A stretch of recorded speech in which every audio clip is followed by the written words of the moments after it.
muttasil ila al-imam al-muallif rahimahullahu ta'ala wa nafa'ana bihi wa bi'ulumihi fid dharain amin. Bismillahirrahmanirrahim. Suratus Sajadah Makkiyatun wa ayatuha salasuna. Dengan nama Allah yang Maha Pengasih lagi Maha Penyayang, surah Sajadah itu masuk dalam kategori surah Makkiyah yang ayatnya jumlahnya ada 30 ayat. Bismillahirrahmanirrahim. Dengan nama Allah yang Maha Pengasih lagi Maha Penyayang. Alif Lam Mim. Allahu a'lamu bimuradihi. Alif Lam Mim itu Allah yang lebih tahu maksudnya. Jadi surah As-Sajadah ini disebut juga surah Alif Lam Mim Tanzil. Ya, makanya disebut ayat pertamanya dengan Alif Lam Mim. Ya, jadi surah As-Sajadah disebut surah Alif Lam Mim Tanzil karena memang awalnya tuh Alif Lam Mim. Kemudian disebut juga dengan As-Sajadah. Kenapa? Karena memang di dalam surah ini nanti ada ayat yang memang diperintahkan kita kalau baca ini ayat dianjurkan untuk sujud tilawah. Ya, jadi Alif Lam Mim Tanzil disebut dengan As-Sajadah karena memang ayat ini nanti menjelaskan kita untuk diperintahkan sujud tilawah. Ini berdasarkan hadis Rasul. Ya, jadi ada hadis Rasulullah yang sahih tuh. Ya, jadi kana yaqra'uha. Jadi Nabi itu selalu membacanya. Ya. Bahkan di dalam hadis sahih riwayat dari sahabat Abdullah bin Abbas, di sana dijelaskan anna Rasulullah sallallahu alaihi wasallam yaqra'u fi sholatil fajri yaumal jum'ati Alif Lam Mim Tanzil. Gitu. Jadi Rasulullah sallallahu alaihi wasallam selalu membaca yaitu Alif Lam Mim Tanzil dalam sholat fajar hari Jumat. Sholat fajar hari Jumat artinya sholat fajar, sholat subuh. Ya, jadi Nabi selalu membaca dalam sholat subuh hari Jumat Alif Lam Mim Tanzil. Nah itu hadis sahih ya, yang diriwayatkan oleh sahabat Abdullah bin Abbas. Dan Alif Lam Mim Tanzil ini Bapak Saudara termasuk daripada surah Al-Munjiyat. Ya, jadi ada surah Al-Munjiyat itu di dalam hadis dijelaskan ada 7. Ada 7 surah yang masuk dengan surah Al-Munjiyat. Nah, Alif Lam Mim Tanzil ini termasuk Ihdal Munjiyat. Salah satu daripada ya surah-surah yang punya keistimewaan. Jadi Allah akan kasih selalu keselamatan bagi orang yang baca nih 7 surah. Nah, Alif Lam Mim Tanzil salah satunya dari 7 surah tersebut. Nah, makanya Nabi itu dalam satu riwayat tiap malam belum pernah tidak baca ya ini surah Alif Lam Mim As-Sajadah. Sebelum tidur pasti Nabi baca Alif Lam Mim Tanzil. Sebelum tidur pasti Nabi baca Alif Lam Mim Tanzil. Itu juga hadisnya sahih. Ya, jadi bukan tiap Jumat subuh saja. Tiap malam sebelum tidur Nabi selalu baca Alif Lam Mim Tanzil. Karena ini termasuk ya 7 surah daripada surah-surah Al-Munjiyat. Nah kemudian kalau subuh Jumat Nabi baca untuk nanti sujud tilawah. Nah 7 daripada ya yang masuk dalam kategori Al-Munjiyat itu pertama surah Yasin. Ya, makanya itu orang-orang tua kita membiasakan tiap malam baca surah Yasin. Bukan malam Jumat doang. Ya, tiap malam baca surah Yasin. Kalau malam Jumat ya suratul Kahfi. Ya, kalau surah Yasin tiap malam. Tuh, karena diterang Al-Munjiyah. Makanya di kebiasaan kita pun kalau acara 7 hari, 14 hari, 100 hari, haul, bahkan tiap-tiap acara itu kita selalu baca surah Yasin. Karena memang surah Yasin Al-Munjiyah. Begitu Bapak? Ya, karena surah Yasin termasuk Al-Munjiyah. Ya, yang bisa memberikan keselamatan. Yasin 5 quri'alah. Baca surah Yasin, mudah-mudahan apa yang dimaksud dituju dikabul. Nah, itu yang pertama surah Yasin. Ya, makanya orang-orang tua kita kembali saya katakan selalu ngajarin kita tiap malam baca surah Yasin. Ada hadis yang menerangkan siapa malam baca surah Yasin asbaha magfuran lah. Pagi harinya dapat ampunan. Itu ada hadis yang bunyinya begitu. Yang kedua Ad-Dukhan. Surah Ad-Dukhan. Alif Lam Mim juga mulainya. Alif Lam Mim Ad-Dukhan namanya. Tiap malam baca tuh Alif Lam Mim Ad-Dukhan. Yang ketiga yang termasuk munjiat apa? Al-Waqiah. Nah, ini termasuk juga kebiasaan orang-orang tua itu ngajarinnya baca surah Al-Waqiah. Ya, siap yang membaca surah Al-Waqiah tiap malam lam tusibhu pakoh, nggak akan kena kepakiran. Itu salah satu keistimewaannya. Terus wahal atta. Jadi Yasin, Ad-Dukhan, Al-Waqiah, hal atta, wal muluk, surah Al-Muluk. Ya, wal muluk lagi tuh. Ya, termasuk. Kemudian apa lagi? Ya, yang termasuk Al-Munjiyat Al-Buruj. Al-Buruj itu termasuk ya. Awalnya itu Al-Buruj. Was-sama'i zatil buruj. Ya, was-sama'i zatil buruj. Itu termasuk Al-Munjiyat. Ya. Nah, kemudian yang terakhir ya tadi Alif Lam Mim Tanzil itu sendiri. Ya, ini termasuk ya 7 surah yang masuk dalam kategori munjiyah. Ya, jadi dari 7 itu kalau bisa salah satunya kita baca tuh tiap malam. Ya, kita baca. Ya, termasuk itu semuanya. Ya, jadi Alif Lam Mim Tanzil, Yasin, Ad-Dukhan, Al-Waqiah, Hal Atta, Al-Muluk sama Al-Buruj. Ya, Al-Muluk itu yang kemarin saya sampaikan. Siapa yang baca tiap malam itu insya Allah ketika dia meninggal dunia, ya nanti dia akan membela kepada orang tersebut. Seandainya terjadi orang tadi disiksa dalam kubur, maka Al-Muluk akan berbentuk ya seperti makhluk Allah dan dia akan membela habis-habisan. Itu diterangkan di dalam kitab tafsir Ibnu Katsir ketika kita bahas tentang surah Al-Muluk seperti itu. Nah, ini terkait tentang surah Alif Lam Mim Tanzil. Ya, jadi ketika dibilang Alif Lam Mim, nah itu yang paling enak bacanya Allahu a'lamu bimuradih. Udah begitu aja. Apa sih artinya Alif Lam Mim? Ya, Allahu a'lamu bimuradih. Allah yang lebih tahu maksudnya.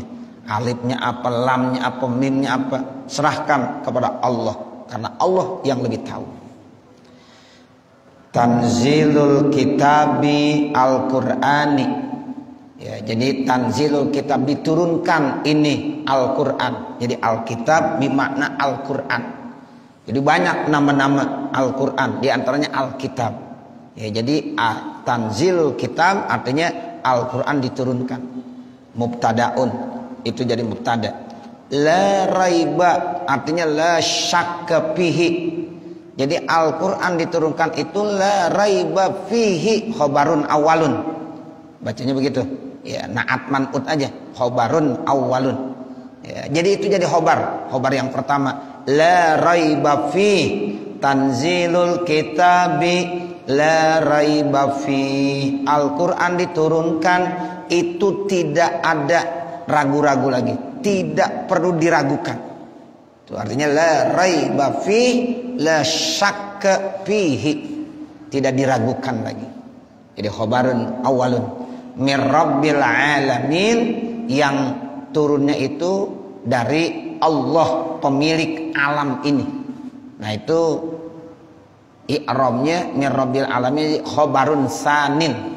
Asalnya khobarun saniun gitu. Na'at man'ut khobarun sanin. Orang Arab kalau baca khobarun saniun nggak mau deh. Alasannya lisikol. Ya, jadi karena berat. Ya, jadi iya-nya dibuang. Nah, begitu iya-nya dibuang supaya lil khiffah, ringan. Khobarun sanin. Kalau kita mau khobarun saniun nggak berat menurut kita. Tapi karena kita lagi belajar bahasa Arab, menurut orang Arab berat. Ya udah ikutin khobarun sanin. Ya, kalau ada alif lamnya nanti ya-nya kembali tuh. Al khobarus sani. Tuh ya-nya kembali. Tapi kalau dinakirohkan ya-nya dibuang. Khobarun sanin. Khobar yang kedua. Jadi Al-Quran yang diturunkan tidak boleh diragukan lagi. Itu dia sumbernya dari Allah. Allah pemilik alam semesta ini. Artinya bal, akan tetapi. Yakuluna, mereka berkata. Mereka maksudnya orang-orang kafir. Ibtarahu, Al-Quran itu dibuat-buat oleh siapa? Oleh Nabi Muhammad. Tuh, jadi kata orang-orang kafir, Al-Quran itu buatan Nabi Muhammad. Jadi ibtarah, artinya ibtarahu, membuat siapa? Ya Nabi Muhammad kan Al-Quran. Jadi fa'ilnya dibuang. Ibtarahu Muhammadun. Nah begitu. La, tidak, dijawab begitu. Jadi Al-Quran itu bukan buatan Nabi Muhammad. Bal huwal haqqu mir rabbika. Akan tetapi Al-Quran itu al-haq, benar-benar mir rabbika. Sumbernya dari Tuhan kamu Allah subhanahu wa ta'ala. Ya, jadi kalau ada yang punya pendapat Al-Quran itu buatan Nabi Muhammad, salah, kata Allah. Ya, akan tetapi Al-Quran itu benar ya dari Tuhan kamu Allah Subhanahu wa taala. Litunziro, agar kamu ya dapat peringatan dengan sebab Al-Quran diturunkan. Tuh litunziro bihi, litunziro agar kamu memberikan inzar, memberikan peringatan bihi dengan Al-Quran. Ya, memberikan peringatan dengan Al-Quran ke siapa? Qauman, kepada satu masyarakat. Ma atahum min nazirin. Ma nafiyah, ya tidaklah atahum datang ya Al-Quran itu kepada mereka min nazirin min qablika, sebagai ya nazir, pemberikan peringatan min qablika, sebelum kamu, la'allahum yahtadun, agar mereka itu mendapatkan hidayah, petunjuk, biinzarika, dengan inzarnya, dengan memberikan peringatannya kamu wahai Nabi Muhammad. Jadi dengan diturunkannya Al-Quran, mudah-mudahan kamu bisa memberikan peringatan kepada mereka yang saat ini lagi salah jalan. Nah, dengan adanya Al-Quran itu insya Allah nanti mereka akan mendapatkan hidayah, petunjuk, sehingga enggak salah jalan lagi. Mudah-mudahan jadi ya sesuai dengan jalannya yang lurus. Ihdinas siratal mustaqim, yaitu menuju jalan yang lurus. Itu salah satu fungsi Al-Quran begitu. Ya, jadi Nabi Muhammad diutus oleh Allah menjadi Rasul, dikasih kitab Al-Quran. Nah ini sebagai pedoman, ya pedoman buat siapa? Buat segenap manusia yang selama ini salah jalan. Jadi selama yaitu banyak orang-orang ya kafir Mekah yang salah jalan. Nah makanya dikasih Al-Quran supaya benar-benar Al-Quran ini bisa memberikan hidayah, bisa memberikan petunjuk menuju jalan yang lurus, jalan yang benar. Allahul ladzi khalaqas samawati wal arda wa ma bainahuma fi sittati ayyamin. Allah alladzi khalaqas samawati wal ard, yaitu Allah yang telah menciptakan 7 lapis langit dan bumi. Jadi ini dalam ayat ini menjelaskan bahwa langit yang 7 lapis, bumi juga yang 7 lapis, itu yang menciptakan siapa? Allah Subhanahu wa ta'ala. Jadi bukan ada dengan sendirinya, Bapak Saudara. Jadi langit ada yang menciptakan, bumi ada yang menciptakan. Siapa yang menciptakan? Allah. Nah ini dalilnya, kita baca. Allahul ladzi khalaqas samawati wal ard.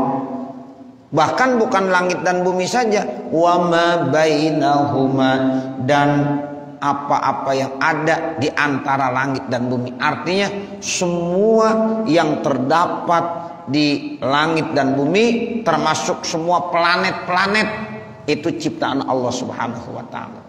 Ya, di langit tuh Masya Allah, ya ada matahari, ada planet-planet yang lain, ada bumi, ya, dan ya isi-isinya laut, daratan, gunung, ada manusia, ada hewan, ada tumbuhan.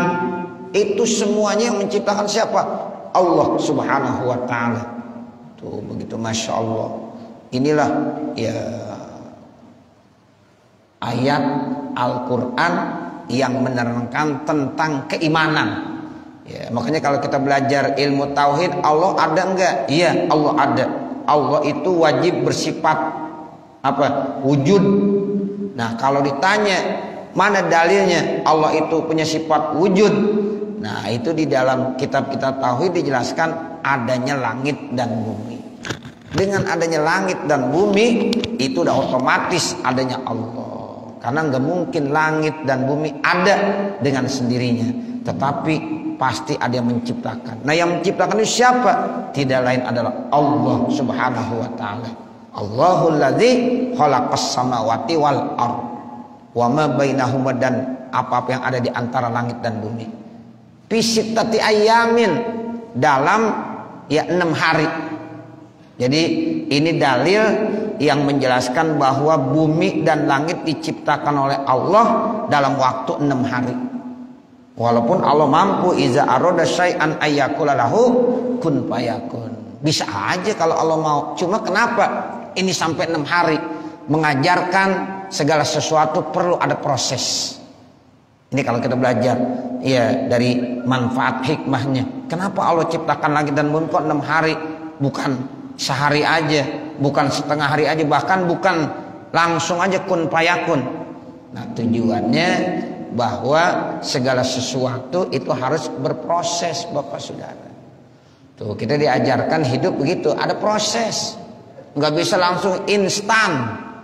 Ya, sekarang ini kan sering banyak orang pengennya instan aja. Ya, harus proses. Gitu. Jadi orang pinter nggak bisa instan. Harus proses belajar. Al ilmu bitta'allum. Ilmu itu mesti belajar. Ya, guru-guru kita itu yang namanya belajar nggak cukup setahun, 5 tahun, 10 tahun, terus belajar. Tuh, jadi nggak ya bisa kita belajar sebulan langsung jadi kiai, nggak bisa. Ya ada prosesnya. Ya itu banyak sekali. Kiai Haji Fuad Hashim dari Buntet Cirebon, beliau itu cerdas. Ya, itu mondok kadang-kadang cuma sebulan di sana, sebulan di sana, sebulan di sana. Tapi tetap belajar. Ya, sehingga ilmu semua bisa ya kuasai. Tapi tetap dengan proses belajar. Walaupun kadang-kadang mondoknya sana 3 bulan, sana sebulan, sana 2 bulan. Nah, tetap mondok. Ya, seperti itu. Ya, jadi artinya nih kenapa Allah ciptakan langit ya bukan sekaligus aja kun fayakun saja, kok 6 hari. Nah, ini mengajarkan kepada kita sebagai manusia segala sesuatu harus diselesaikan secara proses, tidak bisa dengan instan. Nah, ini kalau anak-anak sekarang kan begitu, pengen udah instan aja, nggak bisa. Jadi harus proses. Nah, begitu. Jadi kita disuruh sabar. Ngaji seminggu sekali, ya. Nah, itu sabar. Bagaimana kita mau menghatamkan kitab tafsir ya dalam waktu yang singkat? Susah. Ya orang tafsir Jalalain kita ngajinya 2 minggu sekali. Ya hatam insya Allah, tapi mungkin bisa puluhan tahun. Gitu. Saya dulu waktu ngaji di Buntet sama Kiai Fuad Hashim, ngaji tafsir tuh ya bulan Ramadan. Bulan Ramadan habis tarawih ya sampai ya sahur itu cuma sebulan hatam. Ya, sebulan hatam. Ya karena ngajinya habis ya tarawih sampai ya kita menjelang sahur. Ya, itu tiap malam Bapak Saudara. Terus kemarin di Lirboyo ternyata ya tuh Azza cerita ya katanya kalau hari Jumat kan libur, itu tuh pengajian tuh banyak. Ada yang model 1 hari hatam. Ya, 1 hari hatam dari pagi sampai jam 11. Sholat Jumatan nerusin. Kalau yang gede-gede terus ya, kalau yang kecil-kecil ya udah jam 11 langsung hatam. Itu ada tiap Jumat, tinggal milih aja pengajian di mana aja. Kiai-kiainya banyak di Lirboyo ya. Tinggal mau nyari, oh ini hatam bisa 1 hari, ini yang hatam 1 hari. Nah seperti itu, Masya Allah. Ya begitu Bapak Saudara. Ya, jadi ya kalau ngajinya intensif, ya bisa aja. Yang Sahih Muslim, Sahih Bukhari bisa 1/2 bulan hatam. Nah begitu. Ihya Ulumuddin itu bisa dihatamkan dalam waktu 1 bulan. Ya itu bisa. Insyaallah. Nah itu begitu. Jadi tetap segalanya harus ada proses. Allah udah contohkan tuh. Allah ciptakan langit dan bumi yaitu secara proses. Ya makanya kalau ada orang bilang pesantren kilat sebulan jadi kiai, kagak mungkin. Ya mubtada khobar aja juga dipelajari bisa sebulan ya. Nah begitu. Ya jadi nggak mungkin pesantren kilat ya jadi kiai langsung ya begitu tuh kiainya nanti kiai kaleng-kaleng itu ya begitu. Jadi emang perlu pendalaman seperti itu. Jadi ada proses begitu. Awaluhal ahadu, pertama Allah ciptakan langit dan bumi itu hari Ahad ya. Kemudian wa akhiruha al jumu'ah, terakhirnya Jumat itu 6 hari ya. Ahad, Isnain, Selasa, Arbi'a, ya. Kemudian Hamis, Jumat. Dan 6 hari itu. Ya, langit dan bumi diciptakan dalam waktu 6 hari. Sabtunya enggak ada tuh. Udah selesai, ya. Jadi cuma Ahad sampai Jumat. Ya kan mestinya ada tambah 1 lagi. 1 minggu itu kan 7 hari. Tapi ini ya menciptakannya Allah cuma 6 hari. Mulainya dari hari Ahad, akhirnya hari Jumat. Ya, jadi Ahad sampai Jumat. Summastawa, kemudian Allah itu bersemayam alal arsy, di atas singgasananya di arsy. Wa huwa bil ghati sarirul mulki. Al arash itu menurut bahasa singgasana raja. Jadi Allah setelah menciptakan langit dan bumi dengan begitu gagahnya, dengan kekuasaannya, dia bersemayam di atas aras. Ini ketika kita bicara masalah istawa, ini memang ada 2 pendapat. Ada ulama salaf, ada ulama kholaf. Begitu. Jadi kalau ulama-ulama salaf itu mengartikan apa adanya. Sumastawa artinya bersemayam, ya udah bersemayam. Gitu. Duduk di singgasana ya raja. Tapi ya itu pasti yang yali kubih, yang layak pantas sama Allah. Tetap Allah itu laisa kamislihi syai'un. Itu ulama-ulama salaf menjelaskan begitu. Misalnya yadullahi fauqa aidihim, itu yad artinya tangan. Ya udah ulama salaf mengartikannya tangan. Tangan Allah fauqa aidihim, di atas tangan mereka. Namun tangan Allah laisa kamitsli syai'un. Nah begitu, tidak sama dengan makhluknya. Jangan kita samakan tangan kita, ada jempol, ada telunjuk. Nah itu nggak boleh. Boleh diartikan yadullahi tangan Allah, tetapi tetap laisa kamislihi syai'un. Nah ini namanya ayat-ayat yang mutasyabihat begitu Bapak Saudara. Ya, jadi ulama salaf mengartikan apa adanya. Ya, cuma tetap yalikubih, yang layak dengan Allah. Nah, sementara kita diajarkan Allah itu laisa kamislihi syai'un. Nah, sementara kalau ulama-ulama kholaf, ya ulama kholaf itu punya pendapat apa? Ya, itu dia takwil, yu'awilun, mereka mentakwil ayat-ayat seperti itu. Ya, kalau yadullahi artinya kudroh, kekuasaan. Nah, seperti kalau sumastawa itu juga artinya ya Allah berkuasa. Ya, jadi ya kekuasaan Allah Subhanahu wa taala. Jadi kata-kata istiwa ditakwil dengan kata-kata istila. Ya, kekuasaan Allah yang gagah berkuasa. Nah, seperti itu. Ya, jadi dua-duanya benar. Yang penting kita harus ya benar-benar menyelamatkan di dalam prasangka kita, jangan sampai Allah disamakan dengan makhluknya. Ya, jangan dibilang Allah itu bersemayam duduk di singgasana, kita umpamakan seperti raja sedang duduk. Nah, itu juga jangan, nggak boleh. Ya, jadi nggak boleh kita samakan dengan makhluknya. Jadi ini yang dimaksud summastawa alal arsy. Jadi Allah itu bersemayam di atas arsy singgasananya. Ya, istiwaan yaliku bihi gitu. Istiwaan sebagai istiwa bersemayamnya yaliku bihi, yang layak, yang pantas dengan Allah.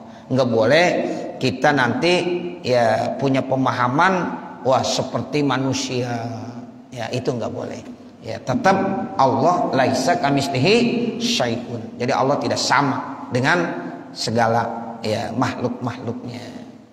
Malakum min dunihi, tidaklah bagi kamu ya kuffar Makkah, wahai orang-orang kafir Makkah, min dunihi daripada selainnya, ay ghairihi daripada selain Allah, min waliyin, penolong. Ini minnya zaidah aja. Ya, jadi ismu ma, jadi waliyin isim ma biziyadati min, tapi ditambahin minnya. Ya, asalnya malakum waliyun gitu. Cuma ada minnya namanya ziyadah. Ya, itu. Jadi min waliyin.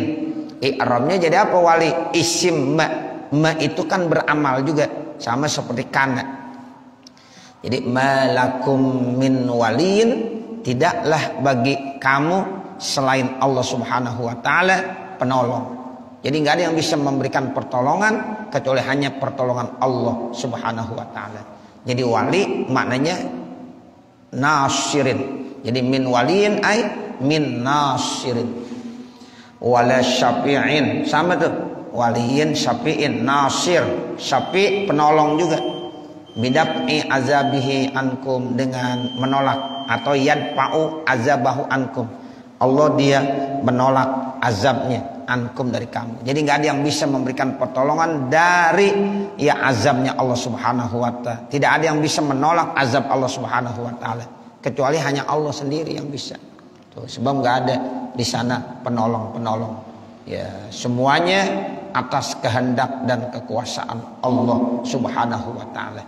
Afala tatadzakkarun, apakah kamu itu ya tidak mau ya, mengingatkan, berzikir, hadza akan ini, patut minuna maka kamu akan beriman. Jadi apakah kamu tidak mau merenung ya, apakah kamu tidak mau berpikir terkait tentang hal-hal tersebut, bahwa memang Allah yang berkuasa, nggak ada yang bisa memberikan pertolongan kecuali hanya Allah, nggak ada yang bisa memberikan bantuan dari azabnya nanti di hari kiamat kecuali hanya Allah Subhanahu wa taala. Nah, jadikanlah itu semuanya sebagai perenungan sehingga akhirnya kamu nanti beriman. Patut minuna maka kamu akan beriman. Yudabbirul amra minas samai ilal ardi. Yudabbiru, Allah Subhanahu wa taala mengatur segala urusan, minas samai dari langit, ilal ardi sampai ke bumi, muddatad dunya sepanjang kehidupan dunia. Jadi ini semuanya urusan-urusan dari langit ke bumi selama di dunia itu yang ngatur siapa? Allah Subhanahu wa taala. Jadi Allah yang ngatur ini semuanya. Ya, dengan ilmunya Allah, dengan iradahnya Allah, dengan qadanya Allah, dengan qadarnya Allah Subhanahu wa ta'ala. Makanya tidak ada yang terjadi di langit dan bumi ini kecuali ya itu atas kehendak takdir qada Allah Subhanahu wa ta'ala. Nggak ada yang terjadi secara kebetulan. Nggak ada, Pak. Nggak ada, saudara. Semuanya atas kehendak Allah. Masya Allahu kana wa ma lam yasha lam yakun. Apa yang Allah kehendaki akan terjadi, dan apa yang Allah tidak kehendaki tidak akan terjadi. Nah, semuanya atas aturan Allah Subhanahu wa ta'ala. Summa ya'ruju, kemudian akan kembali. Artinya ya'ruju itu yarji'u. Ya, kemudian kembali apa? Al-amru, urusan, wa tadbiru, dan pengaturan ilaihi, kepada Allah. Nah, nanti semuanya kembali lagi itu urusan ya dikembalikan kepada Allah, kepada Allah. Aturan-aturan semuanya dikembalikan lagi kepada Allah. Intinya di mana? Di hari kiamat. Tuh, summa ya'ruju ilaihi itu semua urusan-urusan akan dikembalikan kepada Allah. Fi yaumin, itu satu hari. Kana miqdarhu alfasanatin, ukurannya itu 1000 tahun. Mimma ta'udun, dari apa yang kamu sudah hitung fid dunya, di dunia. Tuh, jadi nanti hari kiamat itu satu hari seperti 1000 tahun kalau kita hitungnya di dunia. Masya Allah, satu hari aja seperti 1000 tahun. 1000 tahun lama nggak? Lama bener. Ya, jadi nanti di akhirat Bapak Saudara itu satu hari sama hitungannya seperti 1000 tahun di dunia. Jadi urusan-urusan semua dikembalikan di hari kiamat sama Allah. Nah, itu ukuran hari kiamat bagaimana? Satu hari di hari kiamat sama hitungannya seperti 1000 tahun kita hidup di dunia. Berat, ini berat. Ya lama. Ya, setengah hari seperti 500 tahun. Ya, kalau satu hari satu malam seperti 1000 tahun di dunia. Wa fi surati Sa'ala, di dalam surah Sa'ala Sa'ilun ya. Nah, itu ada ayat yang menjelaskan satu hari di akhirat khamsina alfasanatin, 50.000 tahun. Lebih lama lagi. Ya, kalau tadi berapa? Cuma 1000 tahun. Tapi di dalam surah Sa'ala Sa'ilun itu satu hari di hari kiamat sama ukurannya dengan 50.000 tahun. Khamsina alfasana, 50.000 tahun. Wa huwa yaumul qiyamah. Nah, itulah namanya hari kiamat. Li syiddati ahwalihi bin nisbati lil kafiri, itu karena sangat ya memberatkan kalau dinisbahkan kepada orang kafir. Jadi ini dinisbahkannya kepada orang kafir. Satu hari seperti 1000 tahun, satu hari seperti 50.000 tahun apabila dinisbahkannya kepada orang kafir. Karena memang orang kafir ya nanti dapat siksaan berat di sana. Belum diponis tuh orang surga neraka, belum diponis masuk surga, belum diponis masuk neraka, tapi masih di kawasan akhirat. Ada sirat, ada hisab, ada padang mahsyar, ada mizan. Ya, itu semuanya ya akan dilalui satu persatu, pos demi pos. Itu akan dilalui satu persatu. Untuk orang kafir berat sekali, sehingga satu hari diumpamakan seperti 1000 tahun atau 50.000 tahun. Tapi kalau untuk orang beriman bagaimana? Wa amal mu'minu, adapun untuk orang-orang yang beriman, fayakunu akhaffa alaihi, maka itu dirasakan satu hari di hari kiamat lebih ringan, lebih singkat min sholatin maktubatin, kebanding daripada sholat fardu yusalliha fid dunya, yang ia jalankannya sholat itu selama dia hidup di dunia. Kita sholat 5 waktu ya, taruhlah subuh yang paling singkat 2 rakaat, itu paling berapa menit ya, singkat itu. Nah, seperti itu tuh kalau dinisbahkan kepada orang yang beriman, hari kiamat itu singkat seperti orang melaksanakan sholat fardu. maghrib, isya, subuh, zuhur. Ya zuhur 4 rakaat yang paling banyak, asar 4 rakaat paling banyak, isya itu 4 rakaat. Kita rata-rata jalaninnya palingan 5 menit sholat isya, 10 menit paling lama banget. Nah itu udah sama wirid-wiridnya 10 menit. Nah seperti itu. Nah kalau maghrib sama subuh lain lagi, karena dia wiridnya lebih panjang. Ya taruhlah 30 menit. Ya seperti itulah. Ya kalau untuk sholatnya aja mungkin 5 menit 10 menit, ditambah dengan wirid ya paling lama banget 30 menit. Nah itu kalau dinisbahkan kepada orang-orang muslim. Tapi kalau dinisbahkan kepada orang kafir, itu 1 hari di hari kiamat seperti 1000 tahun atau seperti 50.000 tahun. Jadi memang kita juga merasakan begitu di dunia. Kita kalau nunggu kayaknya lama. Waktu kalau kita nunggu terasa lama enggak? Lama. Padahal ya waktu 1 jam ya 30 menit di mana-mana. Kita sekarang suruh nunggu, jangankan 1 jam, 5 menit aja suruh nunggu lama. Tapi kalau kita merasa kagak nunggu, itu waktu 1 jam aja nggak terasa. Orang lagi kongko-kongko, 1 jam terasa nggak kira-kira? Nggak terasa. Ya, nggak terasa. Karena orang kongko biasanya enak, begitu, enak banget. Sehingga 1 jam itu kayaknya kurang. Nah, beda kalau dia ya memang sedang menghadapi satu urusan yang berat sama dia, jangankan 1 jam, 5 menit sama dia kelihatannya udah berat banget, lama banget sini. Nah seperti itu. Jadi bisa dipahami Bapak Saudara. Makanya di hari kiamat kalau dinisbahkan kepada orang kafir, 1 hari itu begitu lama. Sampai-sampai di dalam Al-Quran dijelaskan alfasanah, ya 1000 tahun. Bahkan dalam surah Sa'ala yaitu 50.000 tahun. Tapi kalau menurut hadis untuk orang mukmin ya itu katanya ringan, seperti ngerjain sholat fardu, baik yang 2, 3 maupun yang 4. Selama-lamanya ya orang sholat paling 5 menit sampai 10 menit begitu. Jadi ringan sekali. Kama jaa fil hadisi, sebagaimana itu diterangkan di dalam hadis Rasulullah sallallahu alaihi wasallam. Saya kira cukup mengingat waktu.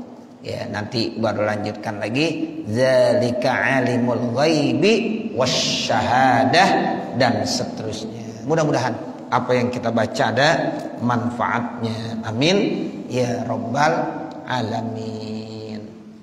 Bapak Saudara, yang saya sampaikan tadi bahwa kita ini berada di penghujung tahun 1443 Hijriah. Nah besok Pak, pas maghrib kita udah masuk tahun 1444 Hijriah. Nah begitu. Nah makanya udah menjadi kebiasaan di At-Thahiri. Saya ingat banget nih kebiasaan ini dulu dari orang tua saya. Ya, orang tua saya kalau menyambut tahun baru emang sebelum yang lain-lain pada mengadakan, orang tua saya udah ngadain tuh sore hari. Itu sore hari. Nah, makanya ini saya selalu garis bawahi. Ya, jadi kita mengadakan besok. Ya, jadi mohon Bapak Saudara buatkan waktu besok Jumat jam 5 biar sudah kumpul di At-Thahiri.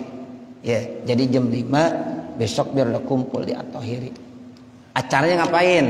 Kita baca yaitu doa-doa. Utamanya doa akhir tahun sebelum maghrib dan nanti doa awal tahun setelah sholat maghrib. Kemudian kita sujud syukur. Acaranya sederhana, nggak banyak. Ya makanya nanti jam 5 kita kumpul, kita tahlil, kita zikir, ya kita baca ratib. Nah kemudian kita baca doa akhir tahun. Selesai doa akhir tahun, maghrib kita sholat maghrib berjamaah. Selesai sholat maghrib berjamaah, kita sujud syukur. Selesai sujud syukur, kita baca doa awal tahun. Mudah-mudahan nih ya menyambut tahun baru dan mengakhiri tahun lama dengan kita melakukan kegiatan ini Allah kasih keberkahan buat hidup kita semuanya. Nah makanya ayo besok jam 5 kita kumpul. Ajak tetangganya, ajak saudara-saudaranya, keluarganya utamakan. Istri kita, anak-anak kita semuanya, ayo kita ajak sama-sama kumpul di Masjid Jami At-Thahiri. Ya, ini yang saya bilang, memang saya melakukan ini karena tinggal nerusin doang. Ya, saya ingat benar orang tua saya sebelum di mana-mana mengadakan di At-Thahiri sudah. Dan waktunya memang kita udah pilih dari dulu begitu. Ya, jadi sore kita udah biasa tuh sore. Nah, sekarang udah banyak yang mengadakan sama sore semuanya. Ya gitu. Jadi kalau kita emang dari dulu nih At-Thahiri. Nah makanya ayo ya kita laksanakan. Ya buatkan waktu Bapak Saudara biar supaya jam 5 besok udah pada kumpul di Masjid Jami At-Thahiri. Saya kira ini Bapak Saudara mudah-mudahan bisa dipahami dan mudah-mudahan kita bisa sempatkan waktu kita untuk sama-sama hadir di Masjid At-Thahiri. Sekian saya kembalikan kepada pembawa acara. Saya terima kasih kepada Guru kita yaitu masyarakat yang telah membahas kitab tafsir Jalalain. Mudah-mudahan apa yang disampaikan oleh guru kita dapat bermanfaat bagi kita dan dapat pengetahuan agama kita. Sebelum kita tutup pengajian kita ini, ada beberapa informasi. Yang pertama, untuk petugas Jumat yang akan datang, yaitu pembawa acara Saudara Muhammad Ridwan At-Taufiqi membaca selawat Bapak Sanwani Muhammad Soleh. Informasi selanjutnya yaitu undangan tasyakuran dari keluarga besar Bapak Haji Muhammad Haji Mukhtar mengundang jemaah Masjid Jami At-Thahiri, yaitu dalam rangka tasyakuran renovasi rumah yang akan dilaksanakan pada hari Kamis tanggal 28 Juli tepatnya malam ini waktu pukul 19.30 waktu Indonesia tempat kediaman Bapak Haji Muhammad Haji Mukhtar. Demikian surat undangan ini kami sampaikan. Wassalamualaikum warahmatullahi wabarakatuh. Hormat kami Haji Muhammad Haji Mukhtar. Informasi selanjutnya yaitu undangan dari keluarga besar Haji Musyadi bin Haji Rosimin mengundang jemaah Masjid Jami At-Thahiri dalam rangka peringatan 14 hari wafatnya